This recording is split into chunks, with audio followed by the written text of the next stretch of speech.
Hi, everyone. Welcome. Let me just go live on Instagram here, and I'm having a little problem with my voice. So welcome, everyone. I am excited about this topic. I've been thinking about it and praying about it for the last half an hour, longer than that, thinking about it, not praying for it all day long, but thinking about it all day long. Welcome. Hi. Hi there on Instagram. Hi, Libby. Who else is here? Let's give a shout out if you are here so we can get started, because this is a really hot topic, because it's hard. This is a hard thing. Holiness, not helplessness, right? Holiness, not helplessness. Like, can we be holy in a situation where we are helpless? Can we be strong even in a situation that we can't change? Hello. So we are going to talk about that today. And so let's start. I didn't know exactly how to start. I'm going to give you a practice session. But how many of you feel that you are in a situation where you have no choices? How many of you feel right now, helpless because I don't have a choice? Where are you in your tough marriage, or maybe it's a different situation? Maybe you have a wayward child or a child who has special needs and you don't have a choice. That is your child. Or you don't have a choice. This is your husband, right? So how many of you feel like you're in a situation that you have no choices and it feels frustrating and you feel helpless to change anything? How many of you are in that situation right now? Raise your hand, or I can't see your hand, so give me a shout out. Raise your thumb or do something that says, I am me. I'm in a situation where I feel helpless. There's nothing I can do. None I can see with hope, Natalie says. Yeah. All right. Me. Yeah. Kathy says me. All right. I see that I'm in a situation where I feel helpless. There's lots of situations where you will feel helpless. All right. There's tons of things that we can't change. How many of you know what the serenity prayer is? Remember there's serenity prayer? Lord, help me to accept the things I cannot change, right? Help me to accept the things I cannot change. But it doesn't stop there. The courage to change the things I can, and the wisdom to know the difference. So we're going to practice that here today. All right? Help me to accept the things that I cannot change. The wisdom to know what I can change, or the courage to know what I can change, and the wisdom to be able to know the difference. How many of you have been successful at changing your husband? How many of you have been successful at changing your husband? Yes? Anybody? Yeah, no. Even Jesus wasn't successful at changing people. So many of you have prayed, God, please change my husband. Why aren't you changing my husband? I'm going to believe God. I'm going to claim it. I'm going to claim that God's going to change God doesn't change anybody who doesn't want to be changed. Can you give me one example in the Bible where God miraculously changed someone who didn't want to be changed? He doesn't do that. He doesn't do that. Why? Jesus didn't change Judas. Judas still betrayed him. Jesus didn't change Peter. Even though he told Peter, Peter, you're going to betray me, Peter still betrayed him. Yeah, I'm not going to do that. Peter still failed, right? Peter came back to Christ. Judas did not. And then the Pharisees. Jesus didn't change the Pharisees, at least most of them. He didn't change them. So we are helpless sometimes to change another person. But where does holiness come in then? How do we build strength in the reality of helplessness? Because again, we're going to go back to the serenity prayer. Lord, help me to accept the things I cannot change. The courage to change the things I can change, and the wisdom to know the difference. So we're going to practice something right now, okay? So I want you to all imagine that you are going either to a special, maybe a hairdresser, a spa, that you saved your money and you're going to go to a new hairdresser and get a brand new haircut, or you're going to go get a facial, or maybe you're going to go, to a play that you've saved your money and you're just so excited to go and you can't wait to get there. And you're with a girlfriend, or you're by yourself, or you're with your kids, or maybe you're with your husband, and you're in the car and you're driving to this event, the beauty parlor, spa, wherever you're going, the event, and you're in this terrible traffic jam. You are in this terrible traffic jam. and there's nothing you can do. You're stuck between exits. You're at a dead stop. You can't drive on the shoulder. You can't turn around. You are stuck. There's probably a terrible accident, and you can't change this. So where's your power? Do you have any choices? Put in the chat. What are your choices here? What are your choices? Because you're upset right now, right? You're feeling very upset that this, I'm not getting to where I want to go. This, I wanted to go to get my hair done, or I wanted to go to this play. I paid all this money to do this, and I'm going to miss it. I'm not going to get what I want. I'm not going to get what I want. And so how do we build holiness in the midst of disappointment?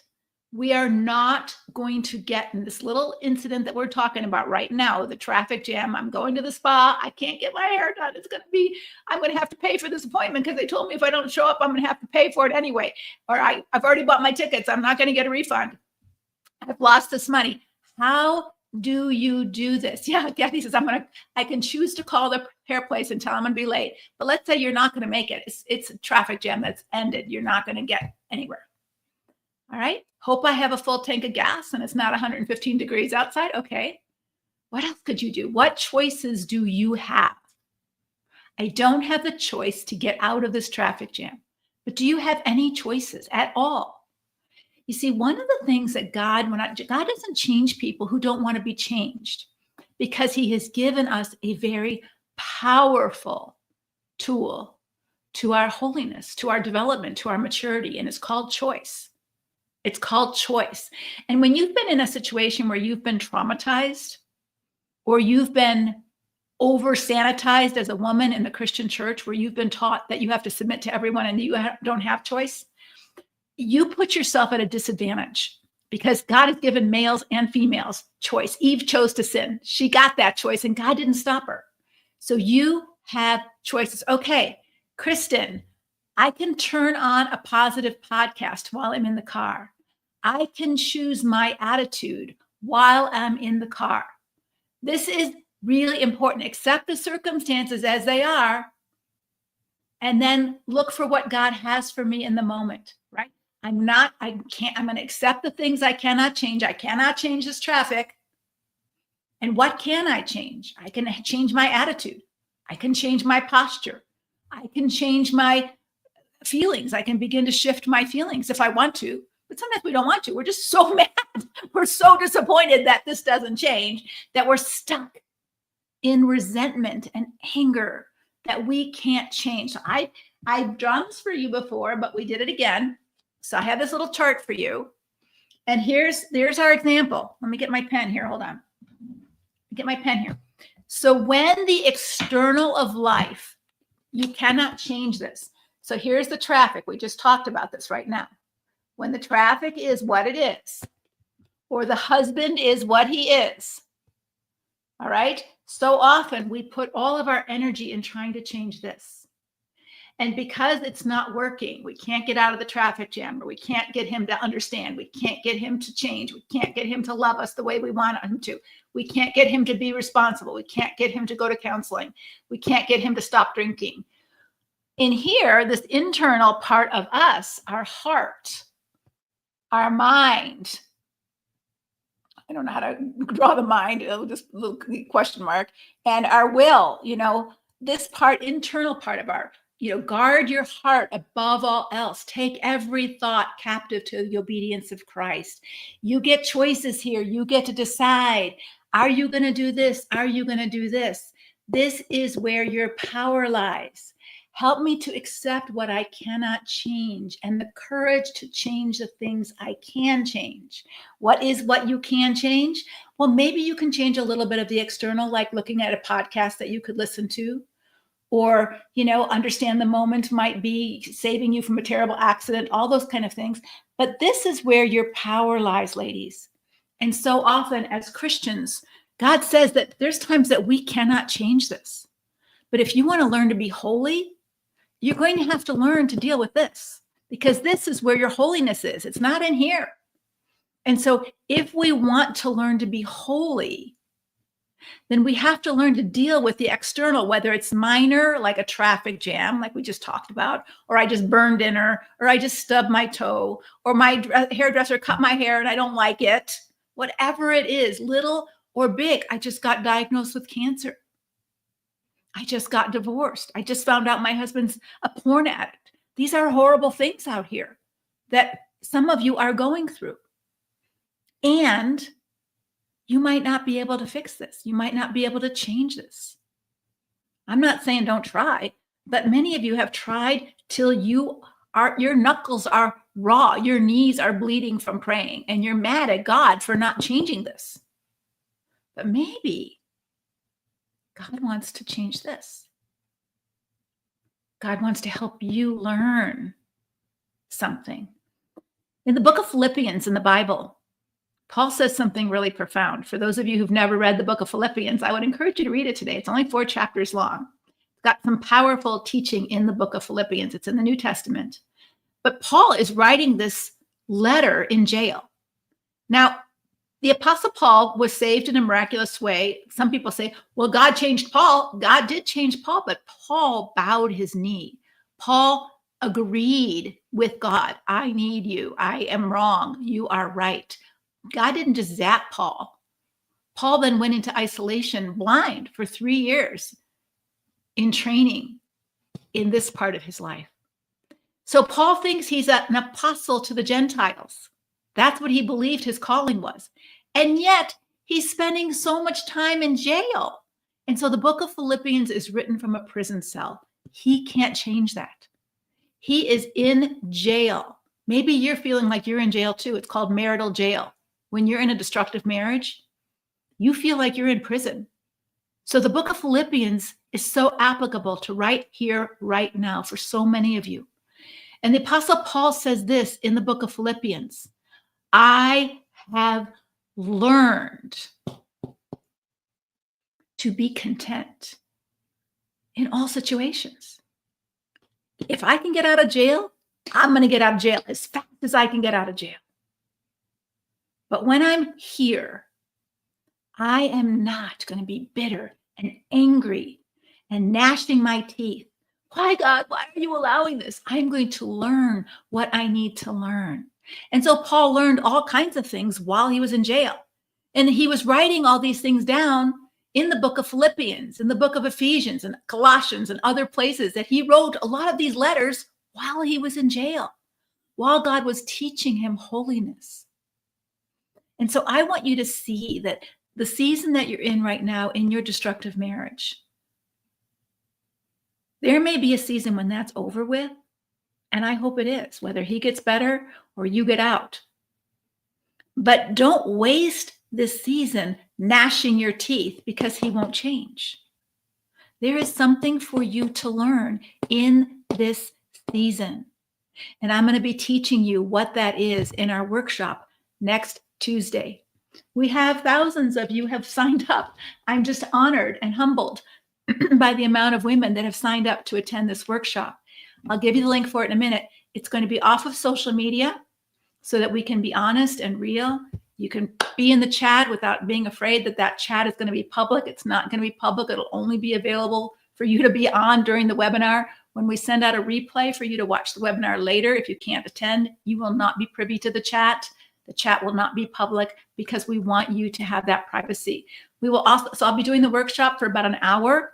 And then afterwards, we'll have about an hour and a half of question and answer, detailed question and answer with me and one of my coaches on these issues of 4 lies that Christian women believe that keep them feeling stuck and miserable. This is the work you need to do. What are the lies you believe that keep you so angry, so miserable, so depressed, so passive, so stuck when this is happening in your marriage?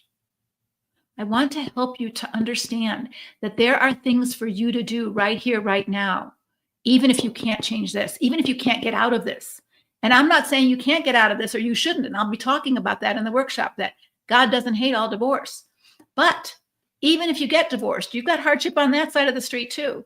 Divorce isn't the easy lane after a destructive marriage. Divorce is just a whole nother set of problems that you have to deal with and learn to deal with and learn to manage you in the external situation, whatever your external situation is, whether it's minor, like a traffic jam, or major, like the unexpected diagnosis of cancer or health issues or destructive husband, all of the above. God is using everything in our life. God causes all things to work together, what? For your what? Good. So that you will grow in holiness and righteousness. Tanya, are these men just lessons for us? You know, I think all of life is lessons for us. All of life is a teacher.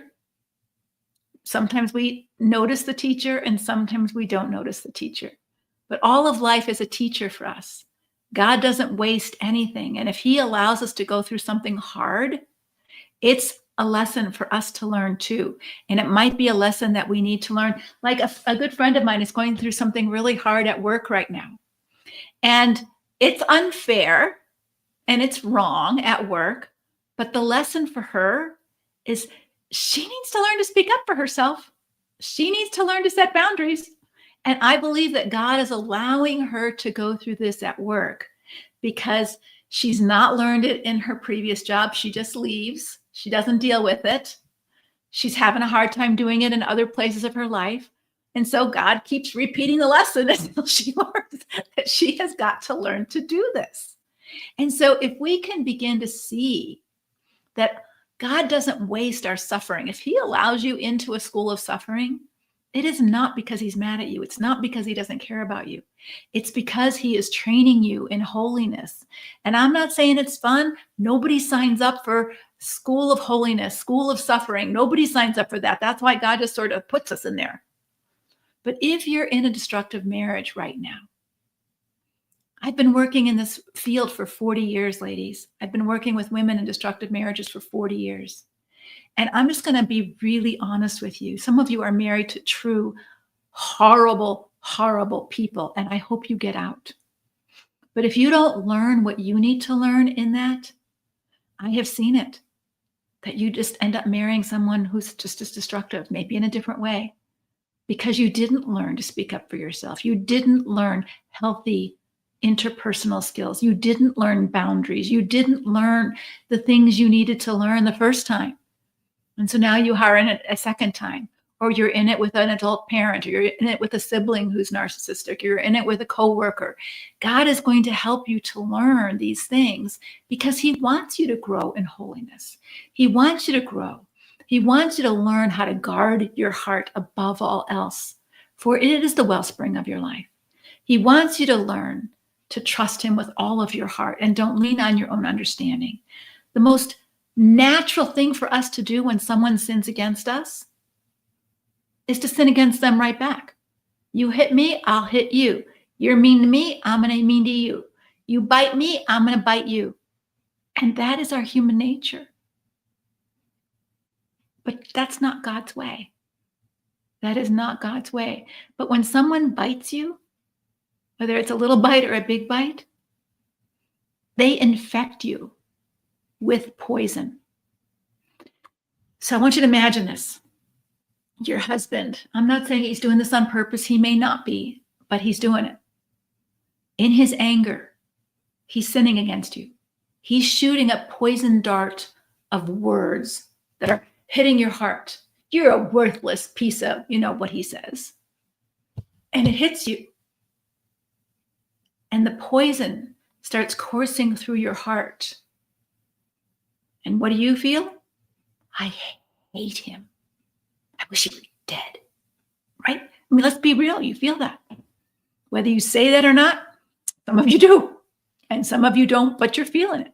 Because hatred has come at you. And now hatred is in you. And that's why the Apostle Paul says in Romans, do not be overcome by evil. Evil is in the world, and sometimes it's right in your house and in your own bed. Do not be overcome. Do not allow yourself to become overcome by evil. But overcome evil with what? Good. Well, how do you do that? Well, I'm going to teach you how to do that in our workshop. But here's the metaphor. So you're shot with poison dart and evil is coursing through you. And we want to pay back evil for evil. That's what our human nature wants to do. You hit me, I'm going to hit you. You lie to me, I'm going to lie to you. You cheat on me, I'm going to cheat on you. You hurt me, I'm going to hurt you. And what kind of family does that show the children who are trying to grow up? They're seeing toxic, unhealthy, unhealthy. So what kind of picture of godliness do your children see? They don't. Even if you go to church, they see people who are biting and devouring each other. They see evil, hurting more evil, and a mom breaking down, drinking alcohol to cope, getting depressed, getting angry back. That is not what God wants to happen to you. And so you have to protect yourself, even if you're not able to get out right now. And I want to show you how to do that. You have to build an internal sense of strength that even if someone reviles you, like they reviled Jesus, like they reviled Paul, it doesn't say anything about you. It says something about them. I have a quote for you. Let me see where I put it now. Here's the quote. It's by Thomas Keating, who was a spiritual guy in the 1800s. So an old timer, but this is what he said. Let me find it. Of course, I'm not going to find it. Oh, he says, there is no commandment that says we have to be upset by the way other people treat us. Oh, really? I get upset when people treat me poorly, right? He's saying there is no commandment that says we have to be upset by the way other people treat us. The reason that we're upset, he says, is because we have an emotional program. It's that internal piece that says, if someone is nasty to me, well, then I can't be happy or I can't feel good about myself. But is that true? We give that other person a whole lot of power over us. If I can't be happy or feel good about me, if you're nasty to me. But how many people were nasty to Jesus? And he let them.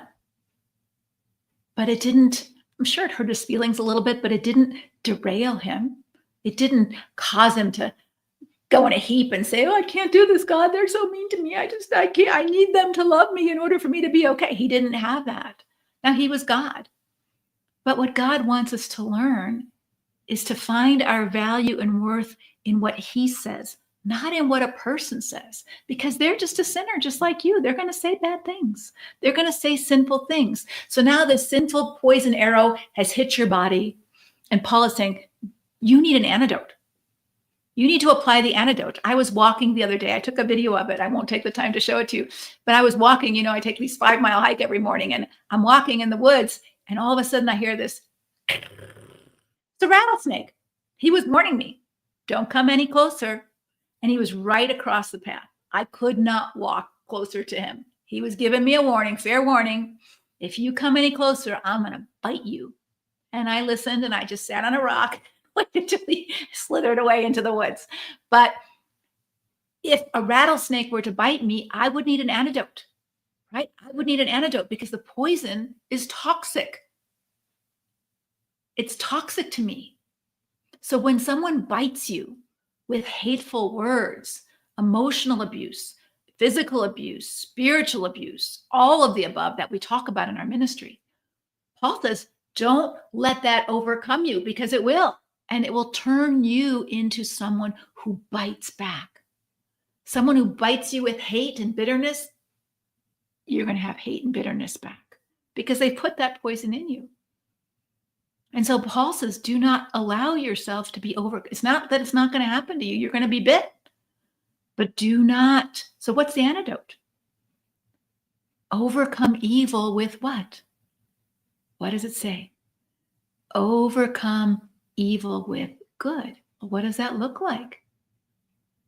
What does that look like? We're going to unpack that a little bit in the workshop, but it doesn't mean giving them a ticket to hit you again or giving you a ticket to trash your life or continue to abuse you. It doesn't mean that, which is oftentimes what Christian people helpers tell you. Well, you just need to forgive and forgive 70 times 7. You might need to forgive so that you don't have bitterness in your heart, but it doesn't mean you need to reconcile. It doesn't mean you need to be near them again or let them live with you again or kiss them or sleep with them. In fact, one of the antidotes that Jesus talks about in our holiness is love your enemy. Because if we are to be like God, to be like Jesus, we're to be a loving person. Now, a loving person doesn't mean, oh, I love you, you're so cute, I love you, you're just so wonderful. It doesn't mean that. It means you treat them as an image bearer of God, even if they're an awful husband. You don't treat someone like an animal or like a loser, even if they're acting like one. That's hard to do. But you might have to do that from a distance by just praying for your enemy. I remember working with a woman whose husband was a drug addict, and he would take all the family money and spend it, and she had no money for her kids. They had 4 kids. He was just a liar. And finally she had to separate from him. All right. She had to separate him from him. And he still was just a scoundrel. He was just a scoundrel. He was a bad man in many ways. And of course, he still was having contact with the kids. And she found out through the kids that he was really, really, really sick.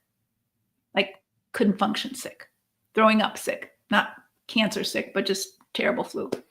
And so she decided that she would cook a pot of soup and take it to his door and put it on the front stoop and ring the bell and leave. Didn't talk to him, didn't see him, didn't respond to his texts because his texts were always snarky. But she overcame evil with good. She blessed her enemy. Now imagine how she felt. She felt good about that. And the Bible says that that may have the power to heap burning coals of shame on your enemy. When you handle yourself right, when you have the strength to know how to respond to evil, not with a get out of jail free card, but with grace and truth, without retaliating evil for evil, that is your best shot at causing the sinner to wake up and take notice.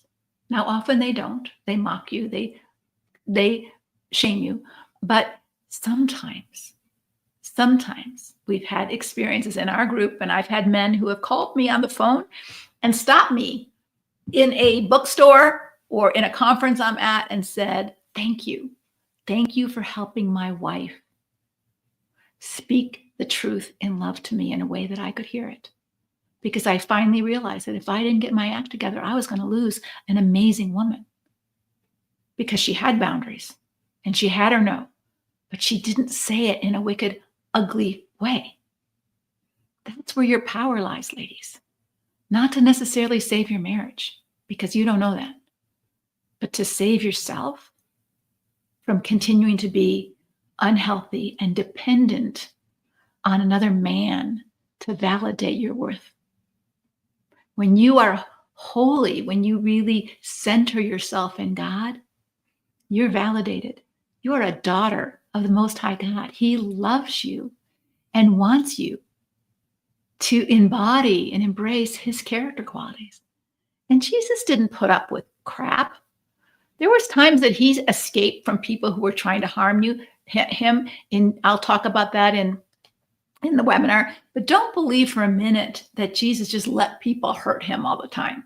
He went to the cross and he didn't do it to let them harm him. He did that to save our soul. And in the process, people harmed him.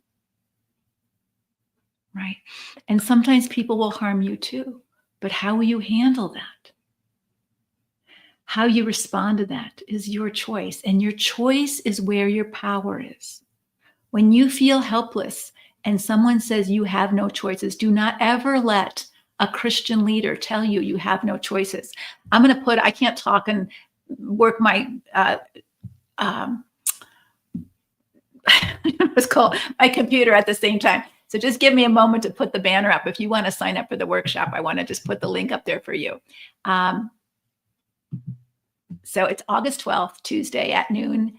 or 7:30. We're going to be talking about these hard topics because you've been told as a Christian woman, well, you just need to suffer for Jesus and let him do what he wants. Let him be a tomcat, and you just need to forgive, and you just need to trust, and you just need to reconcile, and you just need to have sex with him 5 times a week instead of 1 time a week because that will keep him from. I mean, you've been told all kinds of lies that have hurt you and not helped him 1 iota. I want to change all that. I want to help you see the truth of what God really says. What is a good wife? What is a good wife? She's not an enabler of sin. She's not a partner in his destruction or her own destruction. That's foolishness, the Bible says. So what is a good wife? It's a good wife who's someone who can speak the truth in love, or is wise enough to know that it's not safe to do that in this environment, and gets out. And I want to teach you how to discern that. But you have to want that. You have to want that growth for yourself, because no one grows in internal strength unless they want to, right? This is hard work. This is hard work. But I want to encourage you that holiness is your power. Strength is your power. And it is the only way that light might influence darkness.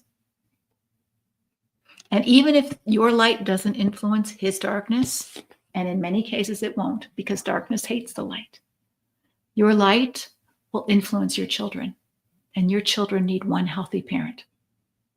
And when you have one healthy parent in a codependent, scared way, and one healthy parent, unhealthy parent in a bullying, toxic way, you've got a toxic family, and that's passed on to the next generation to repeat. That's not what you want. I know that's not what you want. So I would just really encourage you to tell yourself, I have choices. It's scary to make them, because then now I'm responsible for things. I can't just blame everybody else for my miserable life. But you get to make them. Even the choice to do nothing is your choice. But then you have to live with the consequences. So what is it that you want to do with your one precious life? You're accountable to decide and to choose. And I want to help you learn to do that wisely and not reactively. Because when you're traumatized and when you're hurt, sometimes we don't make the best choices. We react. And sometimes then we live a lot of regrets. So I want to open this up to questions now. And I want to make that available. We have someone who's taking your questions off of Facebook and Instagram and putting it on a computer for me. But if you want to ask a question and not put it on Instagram or not put it on Facebook, but you just want to ask, just go to leslievernick.com/question, and you'll get a pop-up there that gives you a space to write a question that's not on social media, because this is a hot topic. And I don't want you to write something that later on you're saying, oh my gosh, I don't want my mother to see this, or I don't want my kids to see this. And so if your kids are reading your social media, be careful what you write. Or even if your husband is reading your social media, be careful what you write. These things can be volatile. So we want you to be really safe about what you write. But I do want to answer your question. And maybe you can ask a question more like, I know somebody who has this problem, and see what I said. But I want to answer your questions on this, because this is kind of hard work. And we don't talk about this as much. We sort of talk about being traumatized or being victimized, and then either just letting it go and trying harder and trying harder and trying harder, which is impossible. To try harder to get him to change, try harder to make your marriage work. I'm not talking about that. You might have to leave that go. But you do need to work on you so that you are not squashed and silenced by an evil, wicked person. That is not God's will for you. It is not God's will for you. All right, so let me get to my questions that Nancy is helping me with today. And again, I can't press buttons and talk at the same time, so give me a minute just to get to the right spot. Here we go. All right, here's some questions. Let me answer them.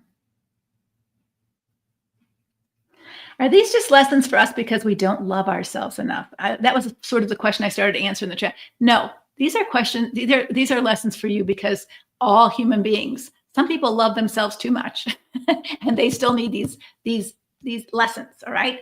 Especially for the person who loves themselves too much. I was just talking to someone who's working with some coworkers who are in the younger generation, who everybody got trophies for doing nothing. And they're kind of loving themselves a lot. And they're like, I can't believe you don't think I'm wonderful. I can't believe that you don't think my work is A+ work when it's D- work. It's hard when you love yourself so much to receive negative feedback, right?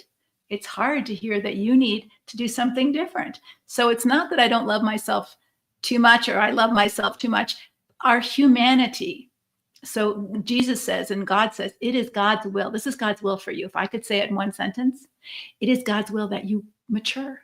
It is God's will that you grow up, that you become your best self. Just like most of you are moms, not all, but most of you are moms.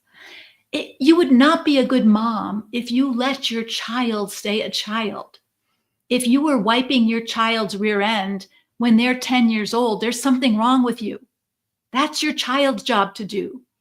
So your job is to help your child grow up and be the best version of themselves. Train up a child in the way he should go, in his best version. Do you know your child's gifts? Do you know your child's abilities? Do you know their strengths, their weaknesses, their talents? Do you help nurture that?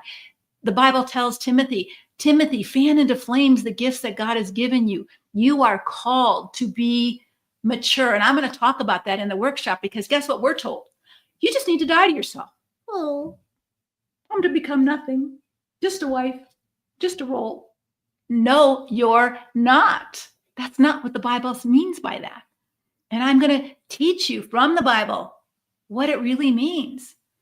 But you are to grow up, mature, become a fully functioning adult human being that use your gifts and abilities to honor God and the things that you love to do, God put in you to do, that maybe you've never done before, right? So when I was in high school, one of my, I went to, I was not a Christian. And so then my dad got custody of me and I went to church, and I had a Pioneer Girl. I had to go to Pioneer Girls, which I didn't like. I was a rebellious kid, but my Pioneer Girl leaders lost her child to leukemia. Okay. And that was just like the first time I ever knew anybody that died or had someone who died. I was 14 years old. And it really moved me how she handled it. Like, the external was awful. Her child died.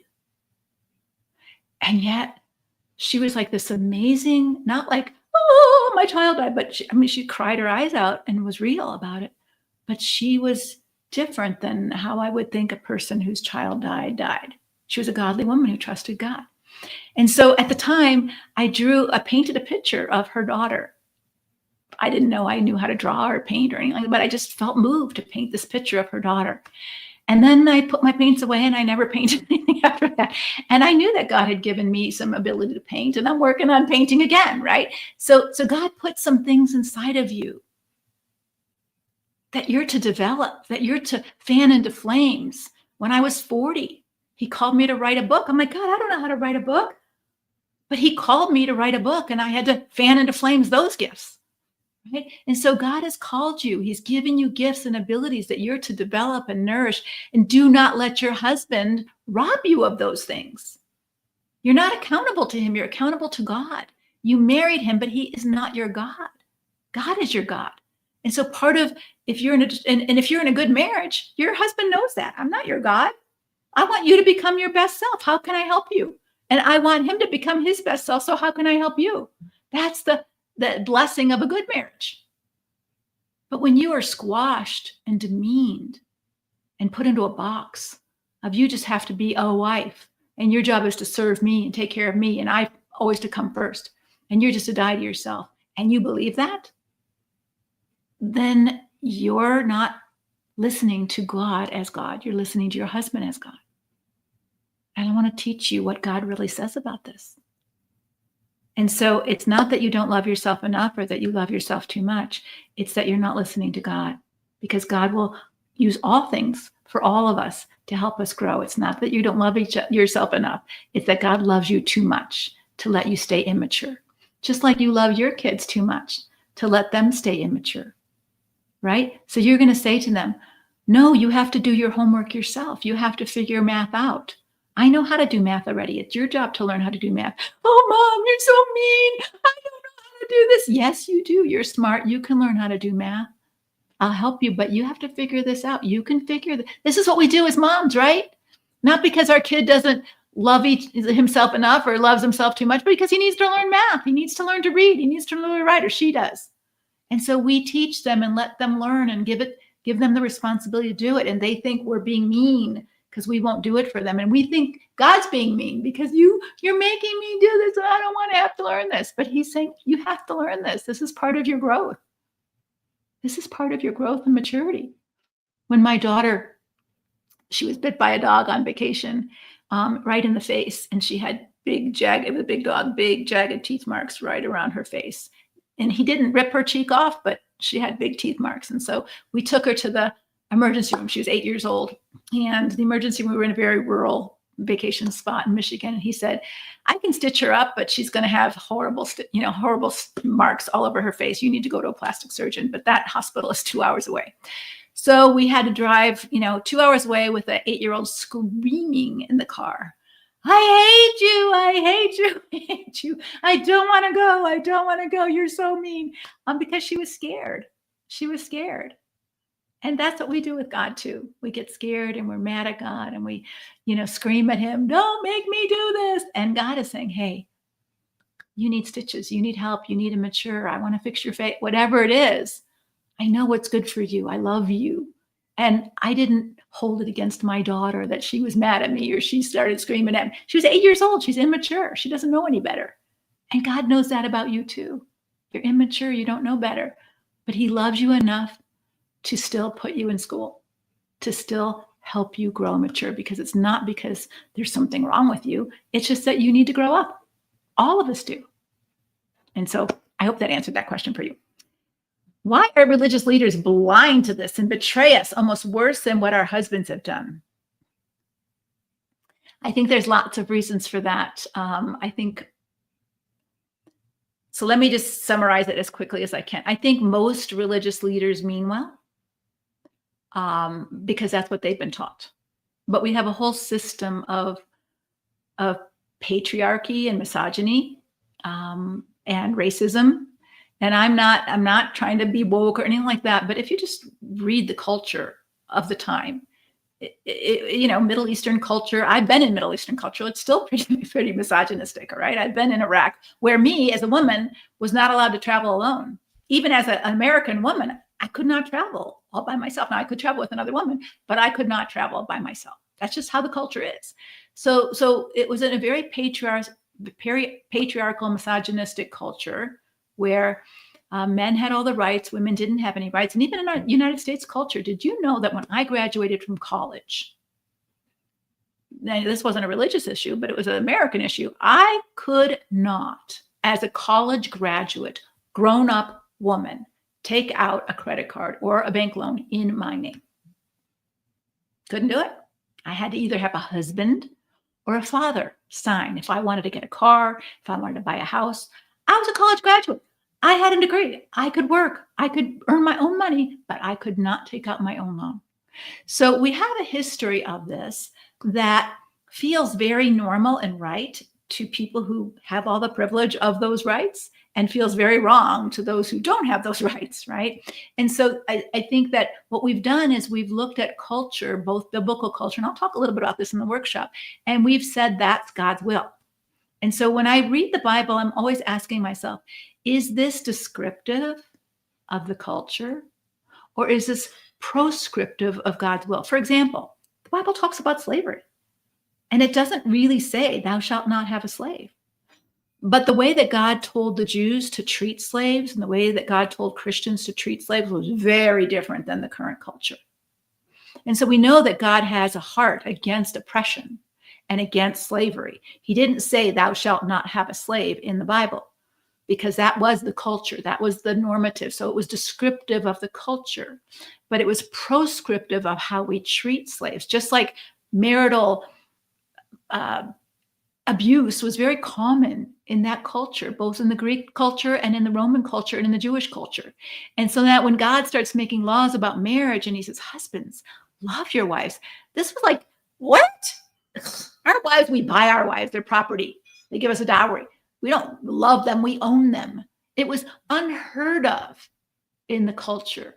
And so God has a very different view. His proscriptive ways of women and the way they should be treated is very different than the culture treated women at the time. But I think that sometimes people read the Bible and think, oh, this is how God wants it. And they justified slavery for the same reasons.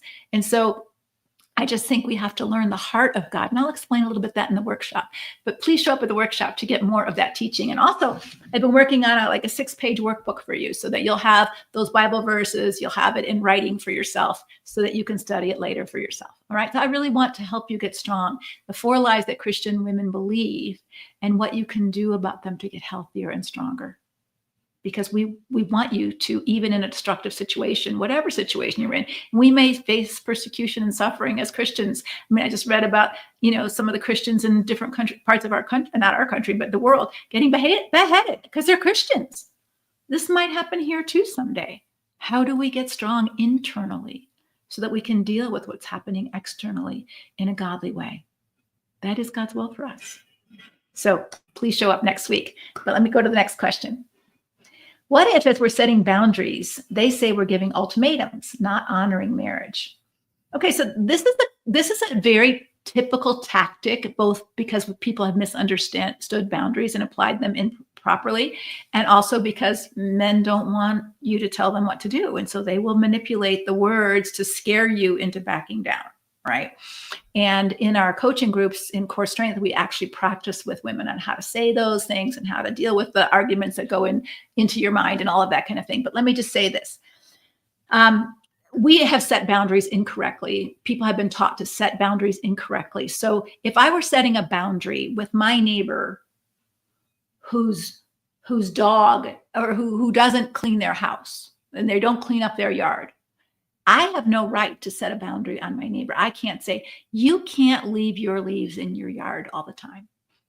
I don't have any power to make him clean up his yard, right? So often we're setting boundaries on other people that we have no power to enforce, including husbands. Like, you can't lie to me anymore, or you can't watch porn anymore. Or we set boundaries on other people that's not our place to set. So they say, you're being controlling, and we are.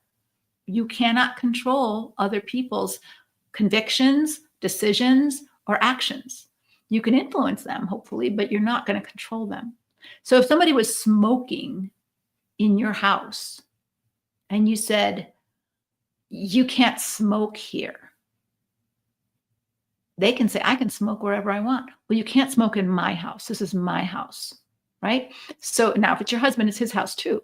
But let's say it was your mother or your mother-in-law or whoever. Hey, if you want to smoke, that's your choice. I can't say you can't smoke. But what I can say is you can't smoke in my house, right? And so I don't know what boundaries you're trying to set on your husband, but set them on yourself. So I'm going to give you a couple examples.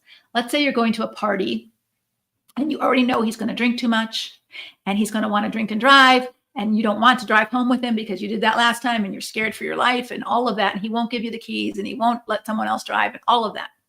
So what are you going to do? What's your boundary? Well, you have a couple choices. Hey, I'm not going to the party. That would be one way. So I'm not going. Go have fun. I'm not going.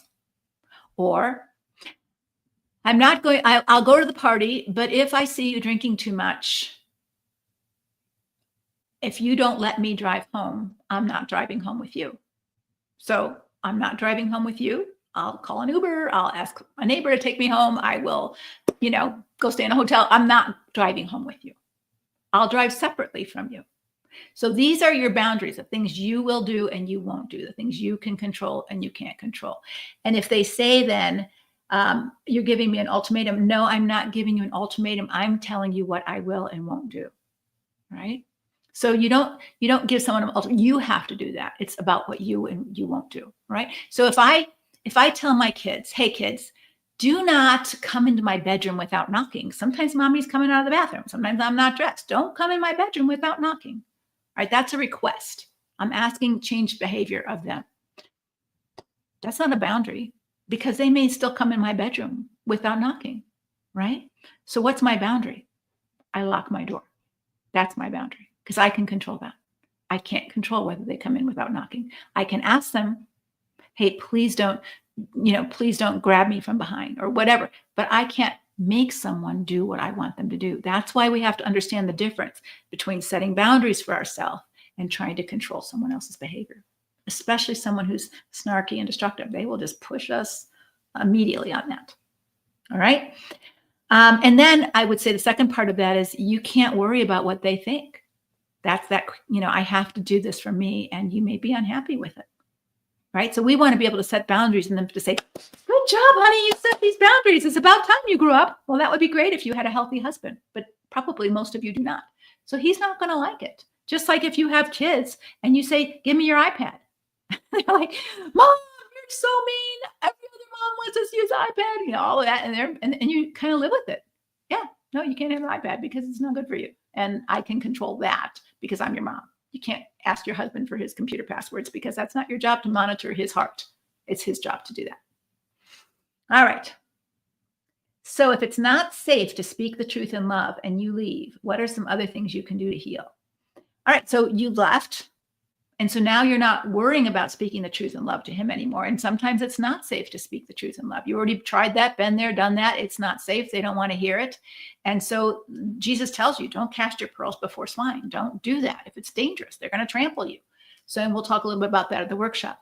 So what do you do to get healthy is you say, I'm not going to work on my marriage. I'm not going to work on trying to convince him. I'm not going to work on changing the traffic. I have to accept what I cannot change.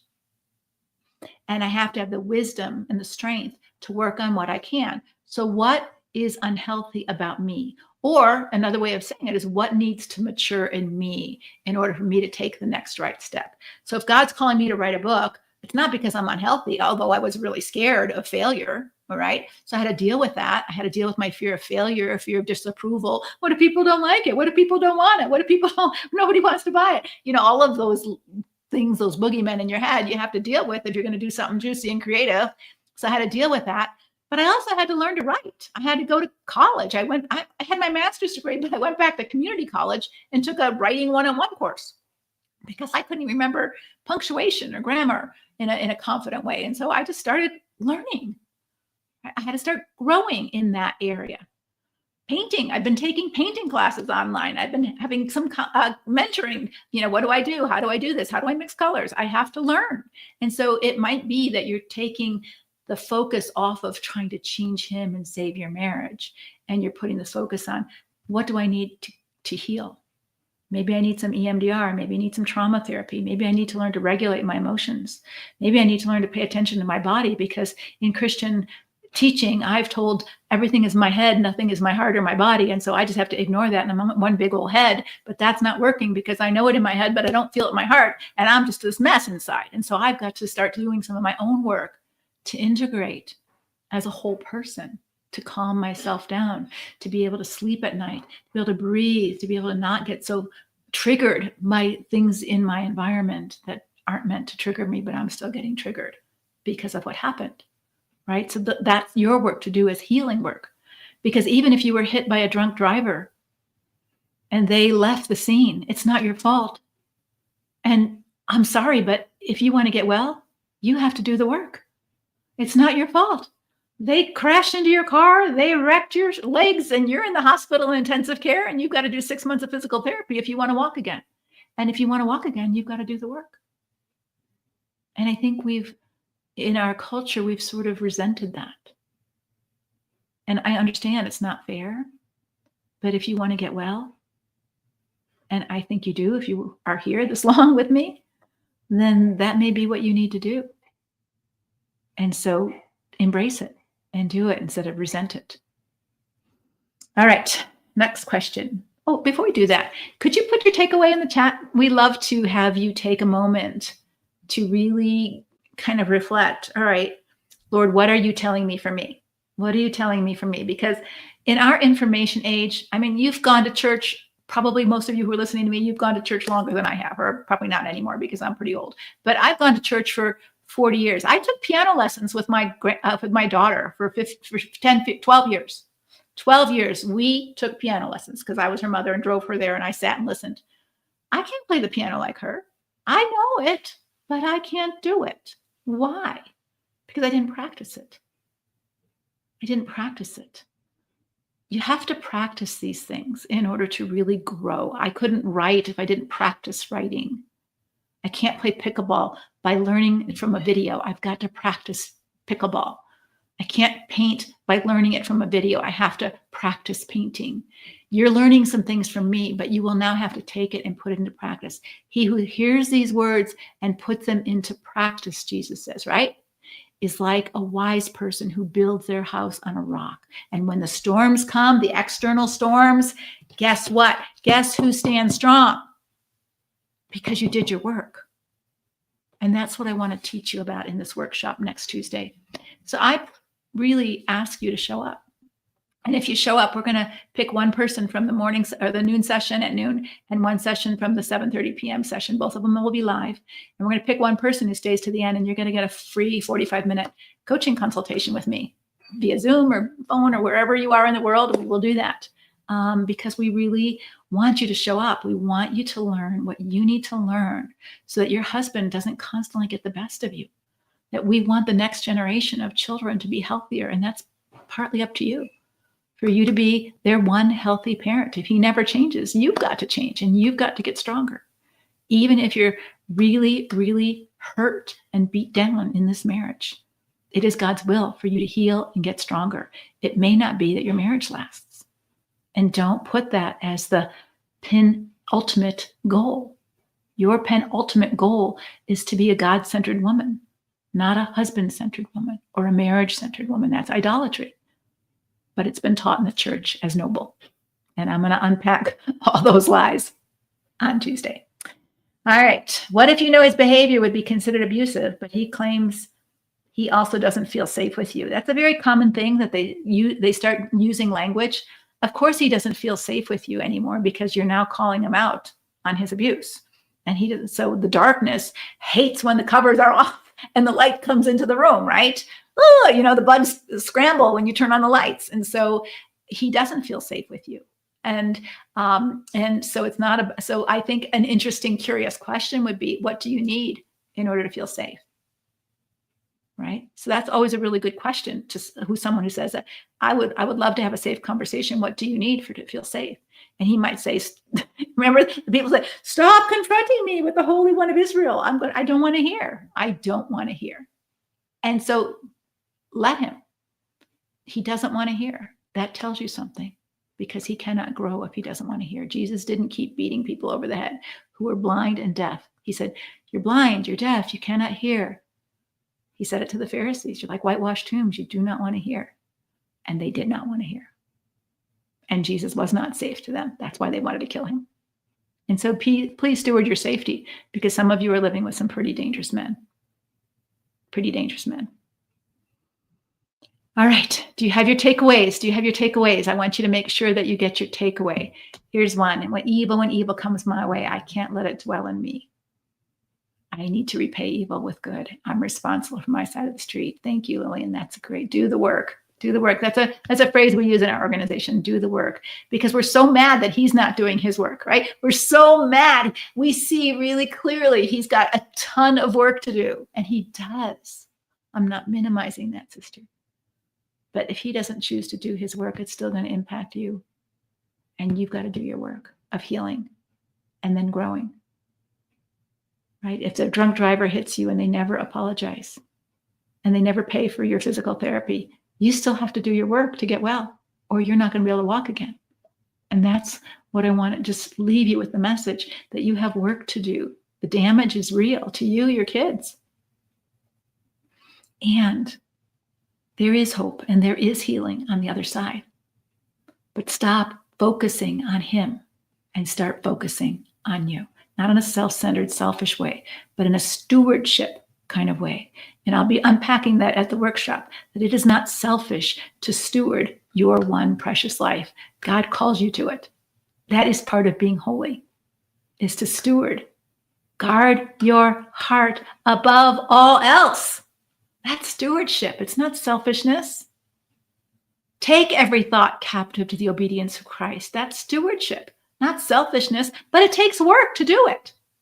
It takes time. It takes energy to focus on what are the lies I believe and where am I stuck in fear and shame. I need to root those out because those aren't of God. God is not an author of fear or confusion. So if I'm stuck in fear and confusion, this is not God's will for me. How do I get out of it? This is your work to do, and it takes energy and time. And that's not selfish to do your work so that you can be strong. When the winds blow and the external won't change, your house doesn't blow down because you know how to stand strong. Your marriage may fail, but you won't. And that's what I want to teach you in next Tuesday's workshop. So please, if you haven't signed up already, please sign up, leslievernick.com/join webinar. It's free. I'm giving you a lot of time in that webinar, 2.5 hours in each time, both an hour for the webinar and an hour and a half of Q&A. And we want to give you a handout. We'll give you a replay. All of this is free. We want you to learn these lessons. All right. And if you need more help, we will offer you some coaching groups if you want to do that. But we have limits of what we can do in that. But we want to give everybody the opportunity to learn these things because it's that important for you and for your kiddos. All right. So tomorrow I'll be back and I'm going to do a topic on, let me just look what I'm talking on tomorrow. Take a stand without losing your soul. How do you speak up for yourself? And maybe it's not safe to speak up for yourself to your husband right now, but I want to share with you, how do you speak up for yourself with your church leaders who are badgering you to reconcile and you know it's not the right time because nothing's changed, or are badgering you to forgive and just, 70 times 7, whatever they're spiritually manipulating you, your family, his family, your in-laws, your boss. How do you stand up without doing it in an ugly way? I'm going to teach you some tools on how to do that tomorrow. Okay, so that's going to be tomorrow at noon Eastern time. I will see you then. Thanks so much. Take care and have a great night. God bless. Bye-bye.